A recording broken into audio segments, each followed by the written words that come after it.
Hello, my name is Jose Valiano, and I'll be interviewing my godmother, Adela Giron.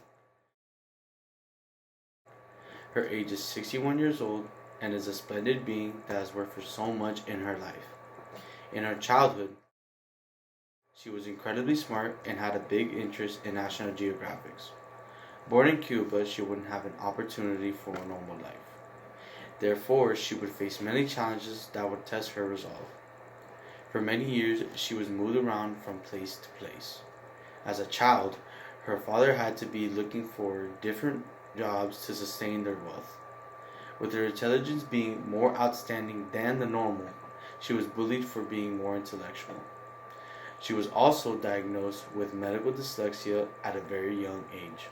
Despite all these setbacks, she was able to overcome them and become a doctor. Not only a doctor, she has a psychiatric degree and is currently teaching at the University of Miami. Creative, hardworking, and caring is precisely the reason where all her success comes from. She is an amazing woman, mother, grandmother, and human being. I admire her perseverance and tenacity. For these reasons, I choose my godmother as my person. Please welcome Adela Giron. Hi, I will be interviewing my godmother Adela Giron, and I'll be asking a few questions about the world. So, if you don't mind, what do you think we could do to better our environment? So, the first thing I think we all need to do something. That's the first thing.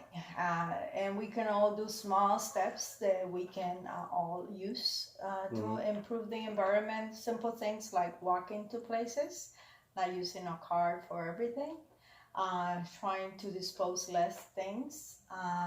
We also can help by being part of like cleanup crew for the bay, for the seas.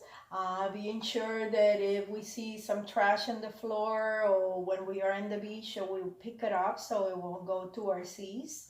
And another thing that I do all the time is planting. So Nice. you can be a garden and you can plant trees, you can plant vegetation, so you can improve our environment, especially in a city like Miami where we need that to protect from the environment. Um, we need to be sure we don't destroy our coral reefs. So if we continue to throw trash in our seas, we're going to continue to destroy our coral reefs. So little things that we can all do. Of course. Do you appreciate the world more now that you are older? Absolutely. And I think one of the reasons why, because I can slow down more now, I'm mostly a very hyper person. So in the past, it will take me a long time to really appreciate simple things. So things that sometimes when you're very young, you don't realize is just spending an afternoon with a friend, talking to them, having a coffee with your family, enjoying a good meal, things that before maybe would have seemed very boring now I really appreciate a lot more. What do you think about our state of economics since Trump became president? So right now things are not doing well. Our market crashed today again. It's down the worst since 2008. So we all need to be careful that we don't continue being extremists because if we continue everybody to be in this situation, our economics are going to be worse. But most importantly, in a country like the United States, we really need to be careful that we don't continue eliminating 90% of our society because unfortunately if we don't do something for our middle class people are struggling. They have to have two three jobs a day to just survive and pay the bills and things like that. So we need to do something with that. All right, thank you for that information. And we'll be talking about family now. So, what's your favorite family moment that you have ever had? So we had a family reunion a few years ago where we sat down around 6 o'clock and we started talking. And we lasted like 12 hours talking, all of us. And that was the first time in many years that I was able to sit down with all my sisters and my nieces and my nephews and my brothers-in-law. And what happened is for many years we never had talk of a lot of things that people kind of ignore in families, and we were able to discuss it and talk about it and process it, and that really made us a lot closer. And now we really try to get together more frequently, so every couple of years we try to get together and do another one of those conversations, and it's been very good for us. Of course. What do you appreciate most about your family? For all my family, including you and your mother and everybody and your side too, is that we all can tell the truth to each other. We are very close. It doesn't matter, we don't see each other every day. When we are together, we all feel like we belong together. We have fun, we cry together, if necessary, we can fight together. But at the end, we are a very close family. Love each other. And love each other, yeah. Who is the oldest family member you remember, and what do you remember about them? So my grandmother, who died at 99, was an extremely active person, always on top of everything. So the last week before she died, she was getting up in the morning to go and serve her son, who was 70-something years old at that point, a cafecito in the morning in his bed, because she needed to give him cafecito every morning. That was the Ochuchi he used to serve. So I want to be able to be like her, that in my 90s I still be active doing cafecitos. So.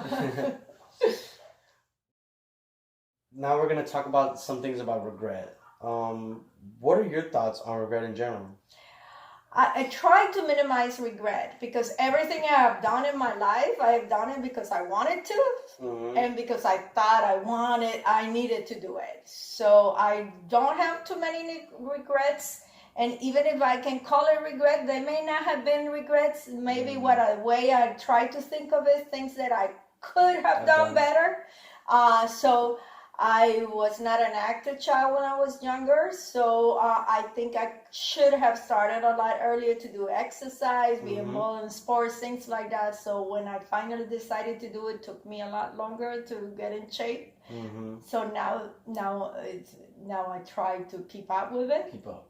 And then for a long time, I really dreamed that I wanted to work at NASA, and I wish I could have pushed more of my parents to allow me to go that route, but I was in a different time, and they wouldn't allow me to move alone to come to here to the United States. But otherwise, I did all the other things that I really wanted to do, like being a doctor, teaching, doing the type of work I really love and enjoy. So.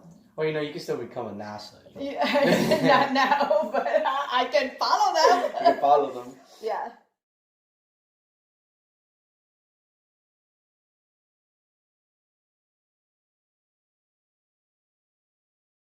Do you have any advice you'd give it to my generation about living with regret? So number one, try not to have regrets. Yeah. So the only way to not have regrets is to always follow your dreams. So the way to follow your dreams is you try to do whatever you think you need to do to get to what you want. So to do that, you have to have some goals. You have to have a plan. And then you have to be persistent. And I think that's one of my main skills. I never give up.